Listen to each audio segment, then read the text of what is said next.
How sex drives evolution.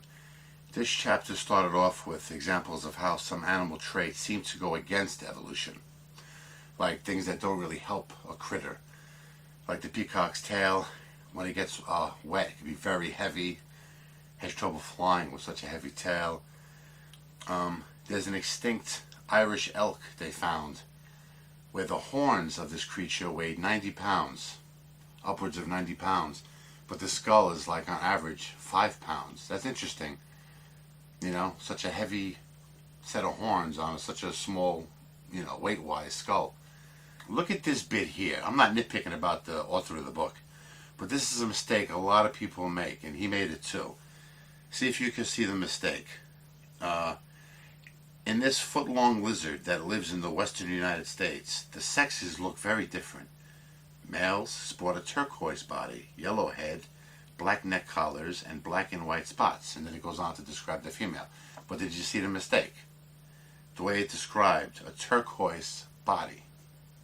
Now, it's assumed when somebody says the word turquoise, they're talking about the color blue. But turquoise actually comes in a rainbow of colors. There's many colors of turquoise. But the reason that struck me when I read it, I watch a lot of, jewelry television sometimes, and they always do the same thing. We have turquoise jewelry, and then sometimes I see other shows on gemology and, different stuff, and they're showing there's so many different kinds of turquoise. I hate when people just say turquoise, specify blue turquoise, orange turquoise. There's so many different colors. Like I said, I'm not nitpicking at him, but it's just everybody seems to do that. When they say turquoise, they mean the blue. Yeah, like the elks with the big horn might win the fights. Whatchamacallit, the peacock with the better feathers seemingly could attract more females. So these traits are called sexual selection. This is simply selection that increases a creature to find a mate. It gives them a better chance of, having sex, I guess. Not just for making love, but animals obviously fight for other reasons, territory reasons, protecting their young and stuff like that. But check this out. Males use a variety of defensive weapons to guard their paternity, but they can even be more devious. This is really cool. If it's true, I guess it is. I mean, you couldn't put it if it's a lie, right? Many have offensive weapons to get rid of the sperm from previously mating males and replace it with their own. One of the cleverest devices is the penis scoop of some damselflies. I'll spell it here. When a male mates with an already mated female, he uses backward-pointing spines on his penis to scoop out the sperm of earlier mating males. It's like he performs an abortion and then he has sex with the woman.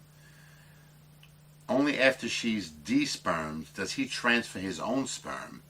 My own lab found that a male's ejaculate contains substances that inactivate the stored sperm of males who mated previously. That's pretty bugged out. But that shows, that is very clever, but that shows an importance.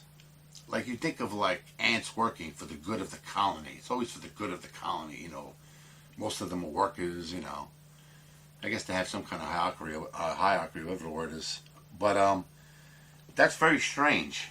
Like, for an insect to have that thought process.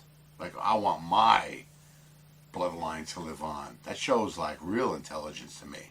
That's, like I said, if it's just for the good of the whole species, then what does it really matter, But that shows clear intent. Like, they want their bloodline to live on. It's interesting when you read this chapter, and when you hear most people talk about sex, they leave out a couple of things, sex with animals and insects and stuff.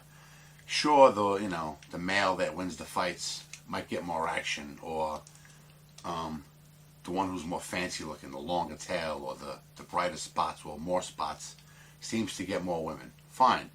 But they always seem to leave out a couple of important things to me.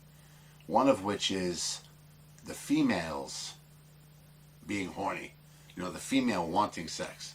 Very often you might see a male chasing like a bird or whatever, a female bird, and the bird's flying away, running away, And you could say it's a mating game or whatever. But other times you see creatures that want the sex. Well, they don't play that game where they're running. They stay there and they, what's the word? They present. Like they put their butt up in the air. Cats do it all the time. You know, other animals do it too, I'm sure. They'll just wait there and hope they get some action. You know what I'm saying? But other animals do run away. Like, do animals, like a girl can have a headache, they're not in the mood. Could an animal be that way? If they feel a little sick to the stomach, they're not really in the mood for sex? I don't know. But they always seem to leave that out. Like the woman wanting the sex. And another thing they always seem to leave out is, how about language? You know, human beings have a rap. You know, a woman can fall in love with a man. Maybe the man has a cool personality, is funny. You know, some girls might just go with him because he has money. Who knows? There's all different reasons. But a guy with a good rap could do a lot better than a stiff. You know what I'm saying? So I wonder, like, we can't understand what the animals are saying to each other. But that has to be part of it too. And that's not mentioned at all here. Like, what are they saying to each other? It does mention mating calls and stuff like that. But it doesn't really go into specifics. Maybe they can't go into specifics. But I think, like I said, within a chirp and a bark, to us it's a chirp and a bark, but to another animal of the same, you know, species, there's different variations. Those chirps and barks mean different things. Why did most all creatures evolve from asexuality? What's the benefit of it? Like a creature that can make an offspring of its own without needing another being, that would be an amazing benefit. Why did, you know, creatures mutate to where, you know, now it splits off where you have male and females? What was the evolutionary benefit to such a thing? And it even says, let me read this part. Although we haven't yet figured out exactly what the advantage is, there's no shortage of theories. So that's a question that hasn't been answered fully, but there's plenty of people that talk about why they think this happened. There's an interesting part about this woman. She had 69 children, but it talks about how a man could have, you know, if you just take a female and a male, which one of those two could have more offspring? The man, obviously. The man could have multiple partners. The woman is, you know, she could have multiple partners too, but there's that, you know, let's say 9 months on average, you know, before she can give birth. And even if she has triplets and stuff, a man could have sex every single day for his whole life and make a different baby, you know what I'm saying? So men could make more babies than females can. The difference between males and females and their potential number of offspring drives the evolution of both male-male competition and female choice. Males must compete to fertilize a limited number of eggs. That's why we see the law of battle, the direct competition between males to leave their genes to the next generation, like we saw with that fly, for instance. It's like they want to leave their seed. They want to, you know, have their bloodline live on. That's really interesting. Like, you think of an animal as less thinking than us, but if that's true, they have that desire for their bloodline to live on, or their essence to live on, or something. There's definitely more going on there than we could even imagine. This is talking about Darwin. He felt strongly that male calls, colors, and ornaments evolved via female choice. On what basis were females choosing? His answer was surprising.